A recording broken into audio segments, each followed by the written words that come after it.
In today's video, we're going to talk about Porsche Euro delivery and the 5 things you need to do.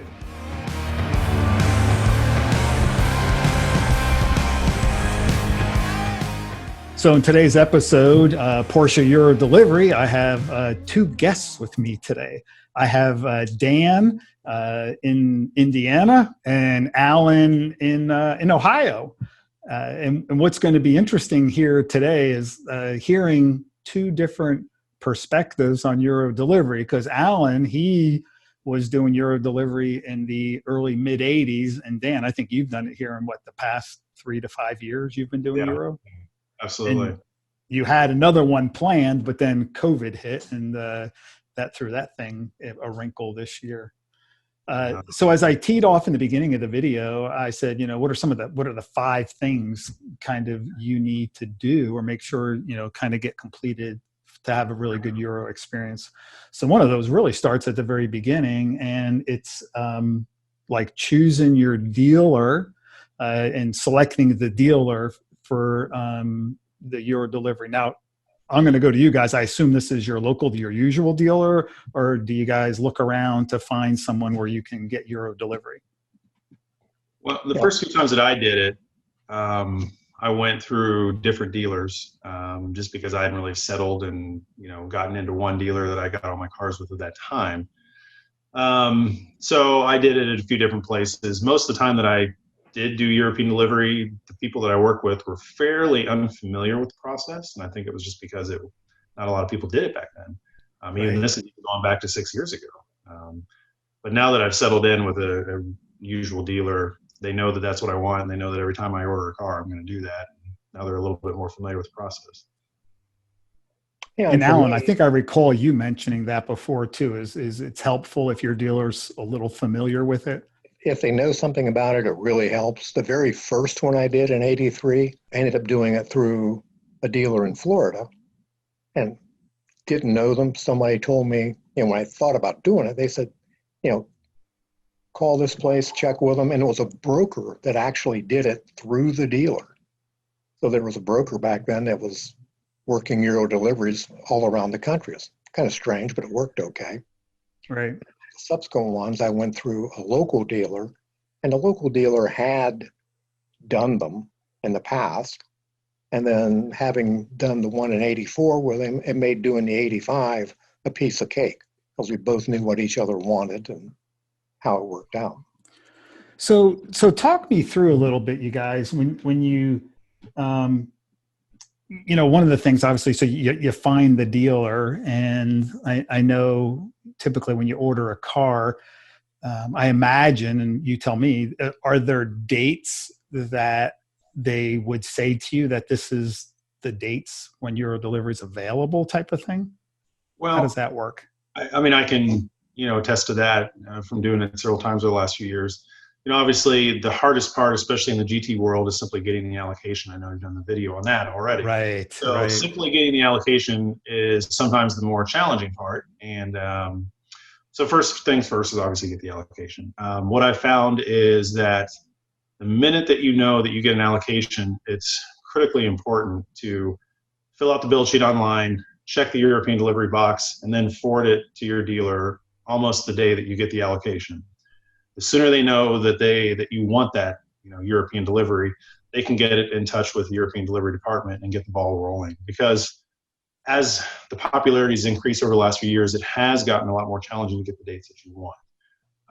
So what I also do is not only get the dealer involved, but I also will email the European delivery department myself, because the dealer, like I said, sometimes they're busy with other things, they're not familiar with the process. So I'll get in touch with them directly. And the thing that they want to know is that you have a commission number or build number for the car. So if you can forward them that, then they can figure out when the build is, and then they will start to discuss dates that are available. But it takes a while, it's not a simple process where you pick a date and say, oh, I've got an allocation, I want a delivery 6 months from now. It's kind of a fluid process, and you have to be a little bit flexible.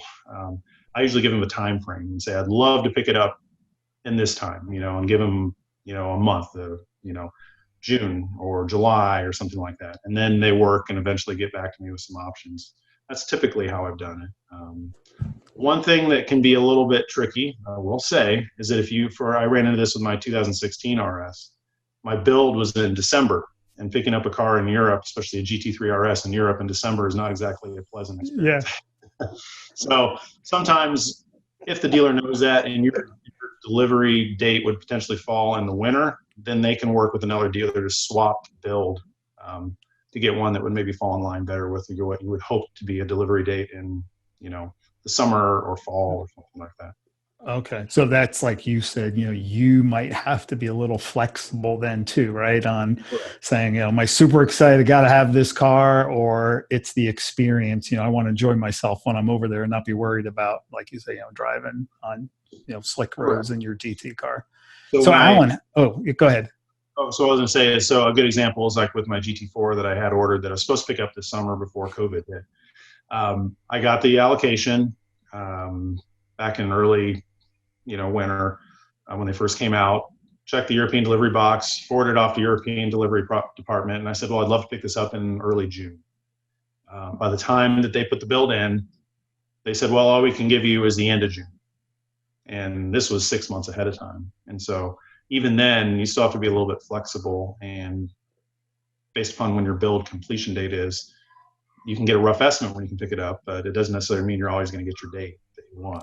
So got it. Alan, how does that compare, a recent kind of experience to your experience? Oh, yeah. A little different there. Yeah, when I did the very first one, it was funny. In fact, Dan, I did my first two in the winter because I wanted to go skiing. But I picked up 944s on both of those, which gave me tons of room to throw ski equipment in the car. Put them down in the footwell and fold the rear seats down, and good to go, no problem. But yeah, and doing that on the first one, I kind of told them when I wanted to go. They came back, gave me dates in January when I could pick it up. I said, well, pick my date. That was fine, and all was well. Got my airline reservations in, my hotels and everything set up. And then because that 83 944 was so popular, they decided to drop Euro deliveries for the 944. And I thought, wait a minute, I've got all these reservations done. Everything's good to go. And now you're telling me no 4 weeks before. Oh, no. And I said, yeah, I'm sorry. And I said, well, it's not your fault. So I said, well, I'm going to write them a letter and tell them what I think about it. Not being rude or anything, but just let them know my process of thinking and everything. And sent a letter off to Peter Schultz. So my dealer said, you're probably not going to hear anything. And Peter was who then? Who was? Peter was running the show. Peter was from the United States. He was the first U.S. guy that ever ran the show over there. Really turned them around. They were not looking too good when he came on board. Yeah, I remember. And so it was about a week, maybe 10 days or so. I get a phone call from my dealer, and I had not canceled any of my reservations. And he said, don't know what you put in the letter, but we just got a phone call from them. Your delivery date's back on the same day the car is yours. I said, all right. Pays not to be nasty, I guess. Good deal, Alan. Way to go. So, yeah. So that worked out great. Then, the 84 was about the same. That was a winter delivery. Then in 85, when we picked that one up, it was a Carrera 3.2. They forgot to put the spoiler on the front because I ordered a wheel tail on the back. And when I went to pick it up, he said, well, we can't give you your car because they didn't put that on. I said, well, crap. What do you do? What happens? Well, they said, we'll give you a car to drive. And I said, well, I'd really rather drive that one. And they said, well, we can do that, but it's going to be later in the day before we get it back over in and have people put that on. I said, that's good. I can do that. So they gave me a guy personal tour of the factory. I mean, we got into places people don't normally get into. we were, standing all over the assembly lines where they took the engines in to clean them after machining. I mean, it was nuts. I never had a better experience on picking up a car in my life. Just being a little patient, waiting for them to just get that front lip on there. And you're like, So I can wait. I could be patient. That was worth it. yeah. And then they took us to the museum, which was really tiny then. I mean, small. And Donahue's car, that 917, was sitting in there. And I asked the guy, I said, could I sit in that? And he looked around, nobody else was there. And he said, take your shoes off. So I did. And I got in. I said, can I get a picture? He said, no. You can sit in it, but he doesn't want any evidence that he allowed you to sit in that car. That was pretty cool. I mean, that was a neat experience. Oh yeah, heck yeah, very cool, very awesome. So here we talked about kind of choosing the dealer, and the dates. Obviously, we also shared a little bit about it helps if your dealer knows a little bit of what's going on. So as part of that process, continuing on this with the dealer piece, help folks understand like what does Porsche do, or what does the dealer do for you? So for example, like what is this Euro delivery, like what's the cost of it, and are there anything that they meaning the dealer or Porsche, anything they do to help coordinate for you? And that's going to be totally different now, but back then the Euro delivery, the car was cheaper on a Euro delivery. You got a discount for picking it up in Europe. And you could also get a discount through your dealer as well. So you could get one heck of a deal on a car back then. Did you have to pay? I'm sorry, Alan. Was there anything up front you had to pay or put down? Like, did you have to complete the finance paperwork or anything? I put a deposit down. I think I put 10% down on the car up front. And then can't remember if it was a week or 2 weeks before. There was a period before car had to be paid for. So if you were financing anything, needed to get your bank on board to give you that money for a car that you don't have, that isn't built. That was an interesting conversation. No, and it's exactly the same way now. Basically, before you go fly over to pick up the car, you've got to pay for it, and they usually want everything done, 2 to 3 weeks prior to you picking up the car. Some dealers, depending upon how well they know you, will require you to put the VAT tax down, which is about 20%. Right. The reason being is Porsche had some problems apparently where people were ordering the cars from the United States, picking them up, and then disappearing. And so Europe was not getting their VAT tax. Right. So the dealers, I've never had to pay it. The dealers all know I'm coming back. They all know me. Got it. But some dealers, if you just call them from out of the blue and say, hey, I want a car, I want European delivery, they'll ask you for a check for the VAT tax on top of it. And then you'll get that back once you return and the car returns. But I've never had to pay for it. But yeah, they definitely do want all the paperwork done ahead of time. So that way, when you pick the car up at the factory, it's your car, it's paid for or financed or whatever it is. And so there's no problem. And that was the same when I picked mine up. The dealer I dealt with didn't require me to pay the VAT tax up front, but told me, don't come home without it. Yeah. Don't come home without it. Okay. So that then takes that and helps us through that part. So now, Dan, Alan, so you get this date, Alan, January. I know you were looking on a couple of your cars, and Dan, where you'd like to avoid January. So now you get the date, and I imagine even before you in that process in there, you're probably doing some, daydreaming about, so how do I want this thing to go? So when you think about planning your trip, break that down for me into, like places you want to visit, stay, places I want to see, those types of things. So whatever, one of you guys feel free to jump in. For me, I typically try to plan my trips in September into early October, because the weather is fantastic. It's not a busy travel season. So most of the places that you want to go to that might be touristy are not as crowded. Plus, That's to be, smart. yeah, you know, like I said, it's not the rainy season. The summer tends to be kind of a rainy season, and the weather's pretty variable. But September tends to be gorgeous weather. So I always like to go over in September. And plus, there's the benefit of having, you know, Oktoberfest and things going on, so you can stop by That and see can't hurt. inclined. And a little tip is actually Stuttgart has the second biggest beer festival, and it is always going on the same time as Oktoberfest in Munich. And I actually find it more entertaining. So so I always try to do that. So I always try to go over when the weather's decent and it's not like a high crowded type of touristy season. I am not one who likes to pick up my cars and go to big cities. Traffic is awful, parking is awful. You know, I don't really trust leaving my brand new car in a tiny little garage where everybody's, you know, scrunched together. It doesn't appeal to me. Yeah. I prefer to pick my car up, go to the mountains, go to racetracks, do things that don't involve sitting in a lot of traffic. So I typically go to the Alps and explore new roads every time I go, and then try to work in some track days dependent upon when my delivery is. And there's a lot of websites that will tell you what roads are. Even in September, some roads are closed, you know, because it's still snow. You know? Yeah.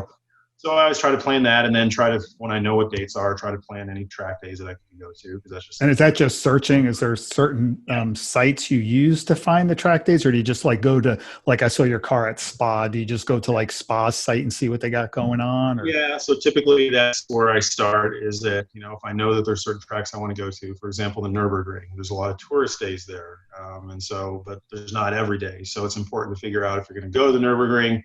Are there tourist days? Are there track days? Personally, I prefer to go to a track day, because on the tourist days, everybody's insane and crazy. And I don't want to be in the middle of that, whereas I'd much rather be in a controlled environment. Right. But yeah, look at the tracks, look at their track, you know, schedules, and then I try to piece it together from there. Awesome. And then you determine, like, you know, how long I'm going to go for. And I know we were talking to Alan, you and I think offline is there a limitation? Like, what is it? 90 days, 30, like how long you can be there, be on this temporary tag or something like that? Or. Yeah, I can't remember what the number of days was, but when I did mine, he actually got insurance for 30 days. And I know now it's maybe 2 weeks. It's a lot less. Yeah, you have your choice of, I'm pretty sure it's 10 days or 16 days. And then if you want to stay longer, they give you options up to, I think, 90 days, where you then pay for it extra. But they'll throw in up to 16 days of free insurance. They will. Okay, so they'll throw in the insurance for you. Will they also help with any registration, like the temporary plates you would need? Yes. So the plates are already there. They've got the date. When you show up, the plates are on the car. You can tell them if you want them to drill the holes in the front or not. For me, I live in a state. Actually, I picked up a turbo there back in 14, and I said, I don't want the plates on the front. Don't drill them in. And we went into Switzerland. Switzerland made us put the plates on the right way. It was very annoying. So it was very, I didn't like that, but. You couldn't use the tow hook area. You literally. No, they wanted it right in the middle. You know, the Swiss are very, very. Oh, yeah. And there was no like sticky thing backing. Wow. I actually had it on the tow hook, and because it was off center, and you went into Switzerland, they did not let that go. So, and then on the date of the expiration date is actually on the plate, so it'll be printed and. You know, they're there, and you'll know specifically. And then they'll give you all the paperwork to say, just leave this in the glove box. If you have any issues, this is what you need to show. Right. So that takes care of insurance and registration. Alan, how does that compare to back in the olden days? Switzerland didn't care about the plate being on the front, because I never had a plate on the front of my car back then. But as far as the paperwork and all goes, about the same. When you got there, everything was already set up. So it was really quick picking the car up, going through that part of it. And shows your insurance, gave you the numbers call if you had a problem, went through all of that. And what else was it?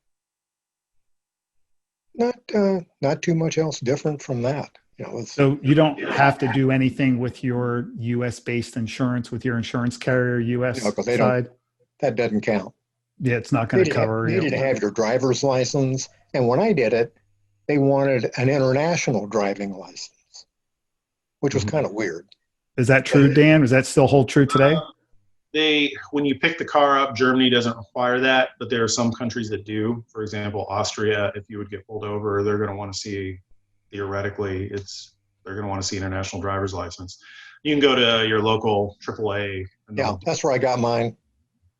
And they don't do any tests. It's just, here you go. So if you want a peace of mind, if your plan should be, you kind of spontaneous decide to make a tour or a jaunt somewhere else, maybe it doesn't hurt to just do it for a little peace of mind. Yeah, I mean, it's next to nothing to do it, and it doesn't take any time. $20. Basically, you just take a picture in, or they take it there, and then and that's all there is basically to it. Providing a driver. It's just a big piece of paper that kind of basically translates everything from your driver's license onto a piece of paper, so that other folks can read it in different languages. Okay, so that takes care of insurance, registration, license. So we planned our trip. We're ready to go.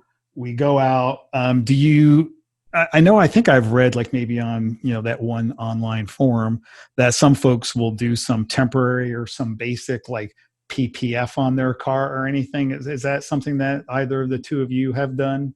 Wasn't done then. I never do it. But I can tell you, when I picked my RS up about a year and a half ago, there were two other people from the United States that were there, and they carried over strips of, paint protection film, and they were wrapping their entire front end before they left. I mean, it was actually quite comical to watch. I mean, I was just like, I'm ready to go and get out and drive.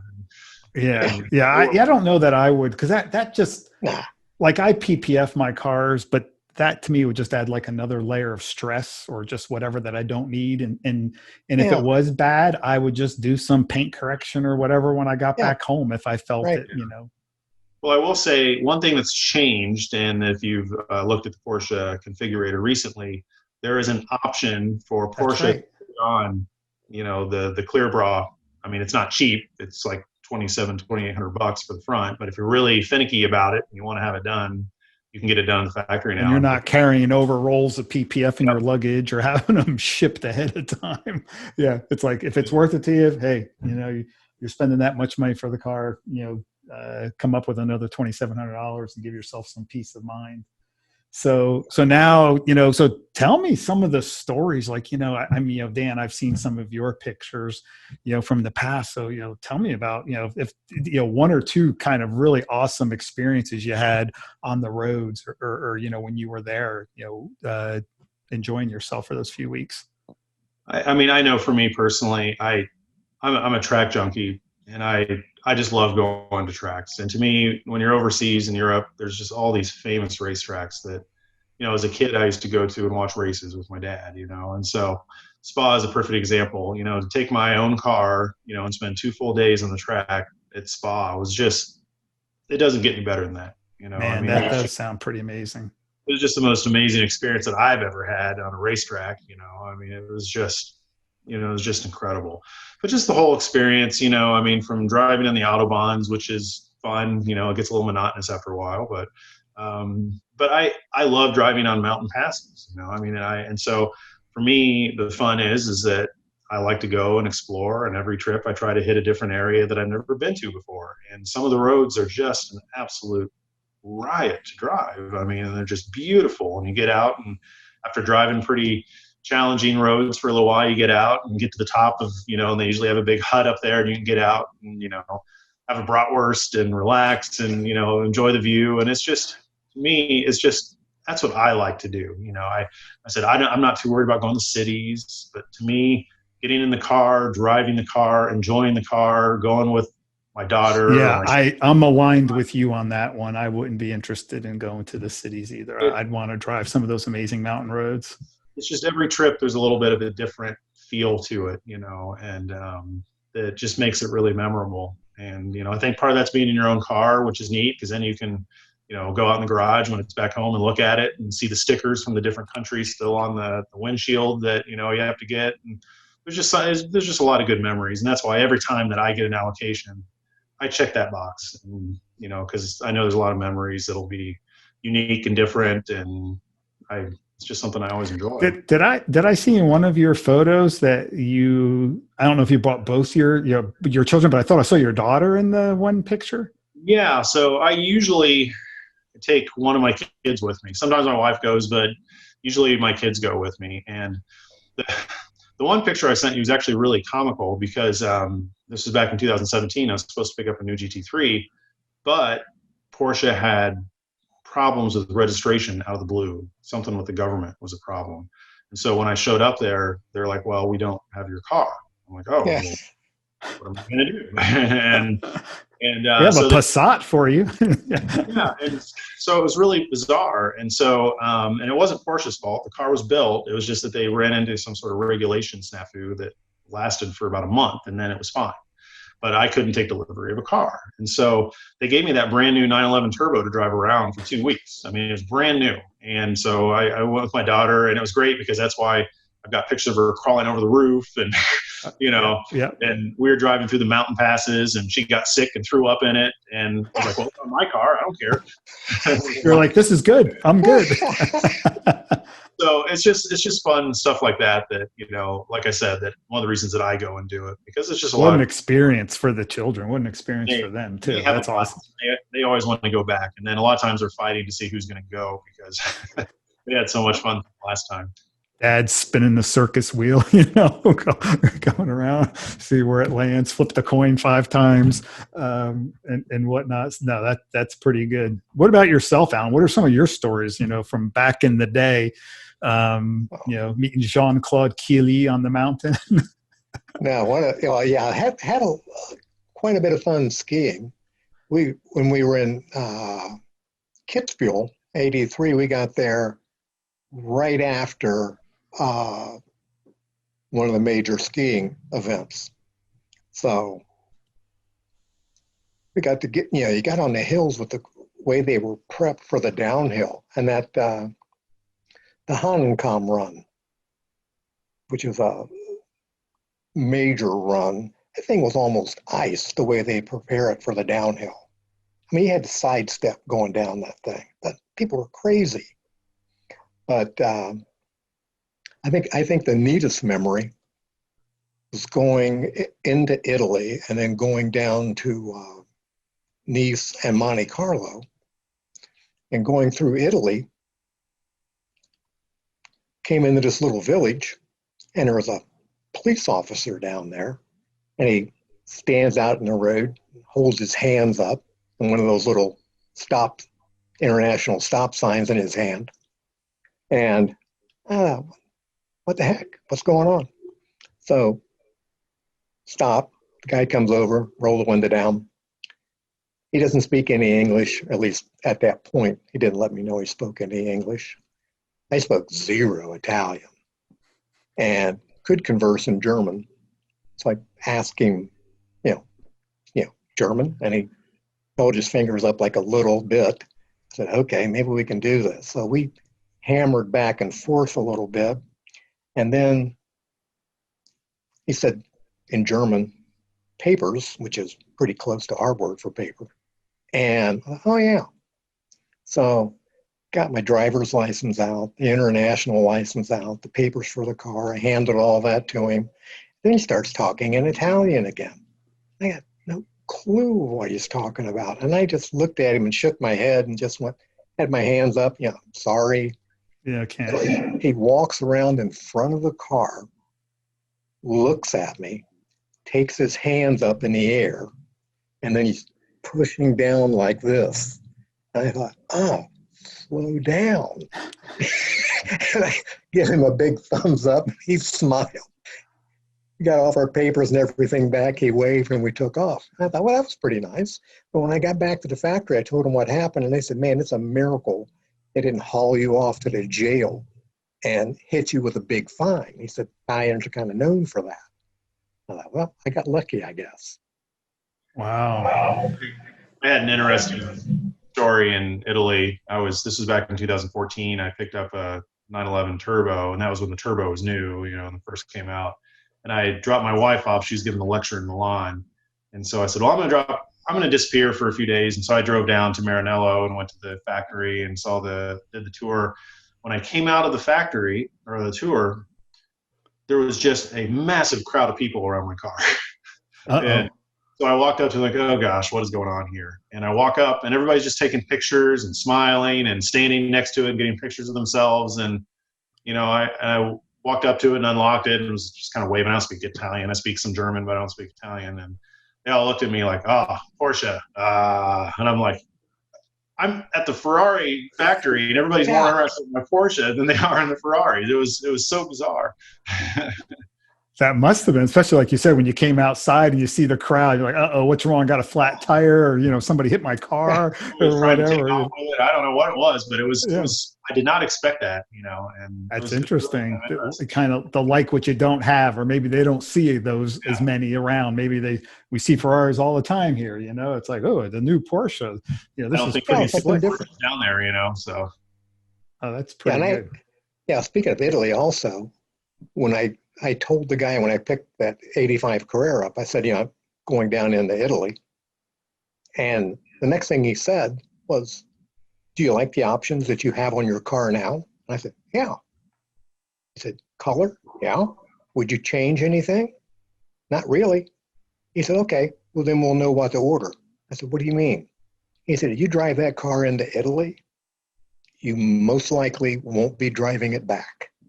He said, there are people at the borders looking for cars. I said, you got to be kidding me. He said, nope, fact. Like if you were to pull off at a rest stop or something, they would. Yeah, he said, you park in a hotel overnight, it ain't going to be there in the morning. Things have changed quite a bit. Obviously now they've got the Schengen zone. And so there's no checkpoints, country to country. And, there are certain places that, I don't recommend taking a car on European delivery, to certain Eastern European countries. And I'm pretty sure that Porsche recommends, or they may even say that you're not covered if you go in these certain areas. Just the crime rate. That same year, I drove up to Berlin. And at that point in time, it was still communist control. Yeah, East Germany. They were really shaking their head when I told them I was going there. But you're driving up and you get outside of Munich, heading north, and popped over a hill and you see these big signs. You're now leaving the American controlled zone. And you see barbed wire. They got guys with rifles and dogs patrolling. And then you come up to a checkpoint. They get all your papers. And when they handed her papers back, the only thing we had were the passport covers and our Ohio driver's license. Insurance papers, passports, everything else was gone. And I looked at the guy and I asked him in German for my papers. And he just looked at me and pointed ahead and said in English, stay in your place, do not pass anyone, do not fall behind anyone. Wow, that's kind of weird. What's happening? So I turned around and looked at my wife and I said, we're now in communist East Germany and all we have is an Ohio driver's license. I don't think that's going to cut much. So we keep going up and you finally get up and, this woman at the other end looks at me and I had put my sunglasses on. She's looking at me and she keeps looking at me. I thought, hell. And the wife said, sunglasses. So I took my sunglasses off. Then she looked at me again, looked at the papers, handed me the papers, and then said, you cannot get off this road. You can get gas on the road. Do not take a road into town. If you do, you will be arrested. Wow, hope I don't have a problem. But it was just weird. I mean, they would change speed limits all the time, all over the place. And it's just trying to get a little extra revenue in. But then we got into Berlin, and Berlin was neat. And then going through the Brandenburg Gate there, when it was still controlled by the communists. And we went through, to get in, went through Checkpoint Charlie. And it was on a rainy, cloudy day. I mean, the perfect day to be in East Berlin. But that was cool. I mean, that was that was an experience of a lifetime. I don't know if I would have had the guts to do all that. But I don't know if I would have had a desire to go to East Germany when I was. But Berlin was a fun city. Berlin's neat. Yeah, the west side of the wall, I guess, probably wasn't bad. Wow, that's That is an interesting story there. So, and you did 3 deliveries, right, Alan? You Right. said there. Yep. Pretty cool. Well, guys, it's one of those things that always comes up every time I think about a car, is about checking that box. And It's fun. and I know, like, your stories and some other stories that I've read from people, it just seems like it's just a really good experience to do it. Even if you do it once, it sounds like it's something worth doing. So the one place where I want to close is just on, so we're done now, and my car's got to get back home. It's got to get to the US. So what's the process like? I'm driving all around. You guys are talking about going to these different countries and driving around. Where do I drop off my car? How's that coordinated? Dropping your car, and then how long did it take for you to get your car back in the US? Well, I know for me, from doing it recently, there are 2 free options where you can drop the car off, and that is back at Stuttgart. You used to be able to drop it off at the factory, but since they've built the huge Mission E and Taycan, separate building, they've done away with the ability to drop it back off at Zuffenhausen. So what I did last time was, there's a shipping company that's just outside of Stuttgart, and you can drop it off there for free. And it's really easy to find, and Right. it's not that complicated. You can also drop it back off in Leipzig at the Porsche Factory Delivery Center for free. The other options is that there are drop-off points all over Europe that are predetermined drop-off points in the various countries. And if you don't want to backtrack all the way back to Germany, you can drop it off in Italy. You can drop it off, wherever you want. The only difference is that you have to plan it ahead of time. You have to give them a date that you're going to drop it off, and there's a fee associated with it. So they're going to charge you more to do that, because then they have to ship it back to Germany. But I've always gone back to Stuttgart and dropped it off. It's just simple, but I've had friends who dropped them off at other places and they haven't had any issues. And how long does it then take once you drop it off? You fly home, what does that timeline look like? Yeah, my RS this last time, I don't know why, but it took a little bit of time. It took almost 2 months. But there's other times when I've dropped it off and it's taken just a little over a month. I think it really depends on when you drop it off and how quickly they put it on a boat. Right. If it sits for a while at the transport place and then sits for a while waiting to get on a boat, then it's going to take some time. And I think that's what happened to my RS. I must have just missed the shipping dates, and so it just sat for a while. So I dropped it off the end of September, and I think I got it back right around Thanksgiving. So it was pretty close to 2 months. How about you, Alan? Yeah, the first 2, like 6-7 weeks to get back, something like that. And then one of them might have been 8. And then the 3.2 Carrera in 85, since I went there, spent the month of July there, everybody had been off a lot of places. So people were coming back to work, and it wasn't as big a deal getting a car out of the port at that time. So I got my car in 4 weeks. Couldn't believe it. Wow, that is quick. Yeah, it's very quick. Yeah. It hit everything perfect. When I dropped it off, when they inspected it, sent it down to Emden. I think it didn't sit in Emden long at all. Got on a boat, of course, then it gets back and you've got to ship it back to the dealer, and everything just fell in line. Luck of the draw. Couldn't believe it. Dealer called me up and said, "Your car's here." I said, "You're kidding." He said, "No." Damn.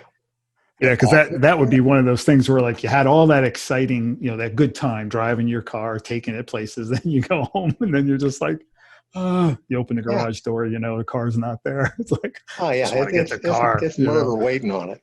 Yeah, it is. It's bad because I wasn't going to drive it when I came home anyway. Yeah, for you, if it's in the winter, you're like, yeah, whatever, it's just going to park less anyway. When I came home. Yeah, Dan's like, the weather's still good. I got a few more weeks left. I had some. I had some track dates signed up for down south, and I was like, man, if this thing gets here a little bit quicker, I could take these down. And but unfortunately, it took a little bit too long. Exactly. It was actually when you drop it off. It's really hilarious when you drop it off. Some people are just cleaning their cars. It's like it's hilarious. So I saw numerous other people that had dropped their cars off, and it's regular base 911s, things like that, and they're just wiping them clean so that they're pristine before they get shipped. I dropped mine off, and it was just covered in track rubber, covered in bugs. it was just filthy. And what was interesting is I saw 2 other GT3 RSs that had done European delivery, and those were just filthy too.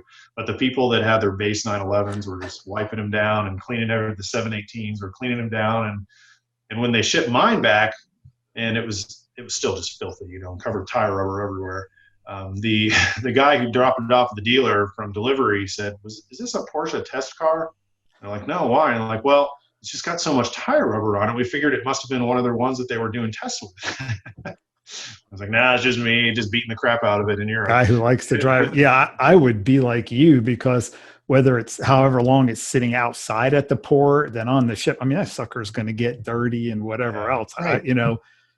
Probably just leave the darn thing alone. But, hey, we've been to some of the events we've all been to, right? And people, me included at times, out there wiping down their car. But like on that one there, going back on the boat and sitting outside and everything, probably be like, what's the point? It's going to be pretty dusty when it gets home. Yeah. On mine, on the 85, you could get what they called a secure flex windshield cover. It's on the inside of the car. It was a plastic layer they came up with that was supposedly safer as far as your head going through a windshield or something. And they only had it that 1 year, and they didn't even keep it on for a year. But they told me, don't put any stickers inside your windshield because it'll mess this film up. I said, okay, fine.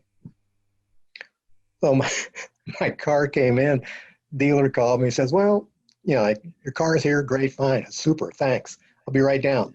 And I didn't give him a chance to say anything else. So I went in, took me out to the car, and he said, they told you about the windshield. We told you about it. Don't put any stickers in it. And I said, yeah, why? He said, well, let me show you. And there's this big-ass sticker stuck dead center of the windshield on the driver's side. And he said, I wanted you to see it before we took it off. And they peeled that thing off, and there was this distortion like hell. I said, I'm supposed to drive like this? And he said, well, we're calling them tomorrow, and having them ship you a new windshield. And I said, well, okay, I'll just leave it then. And he calls me the next day, and he says, it's going to be 6-8 weeks before they can get one. I said, you're kidding. He said, no. I said, well, crap, I don't want to do that. He said, well, I can put a regular windshield in for you. I said, well, I paid for the Secure Flex. He said, we'll refund it to you. And so I went in and got it, and they did a great job putting it in. You couldn't tell. I was kind of irritated that they had the windshield out, but back then it was the rubber seal all the way around, so it's not like you had a glued-in windshield taking it out. And it worked out fine.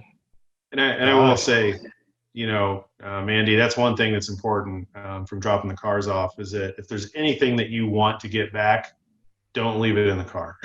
Right. It will not make it back. It won't be there. Keychains, when you get the European law mandates that you have, bright vests in the car. They mandate that you have a first aid kit in the car. They mandate that you have a warning triangle in the car. Yep. Well, obviously, in the United States, those aren't mandated. Right. So if you want those and you want to keep them, take them out of the car because they will not make it back.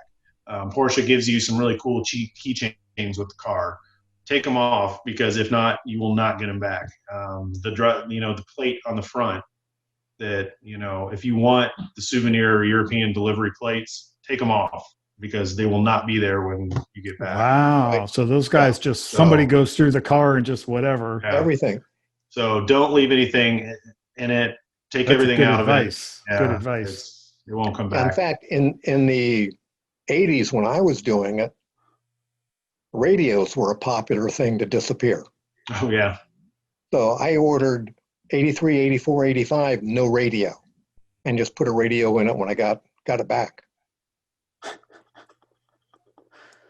Interesting things you have to plan it for and think of when you get Euro delivery. Well, hey guys, thank you. This has been really informative. I mean, I learned a ton here. I hope those that are watching also learned quite a bit. If you're interested in doing Euro delivery, I think there's some really good advice and key things that you need to be mindful of if you're going to do Euro delivery. And if you do, good luck to you. Have fun. You should tell us a story, and feel free, if you've had some really great experiences or some interesting experiences, put them down in the comments below. Share that with us.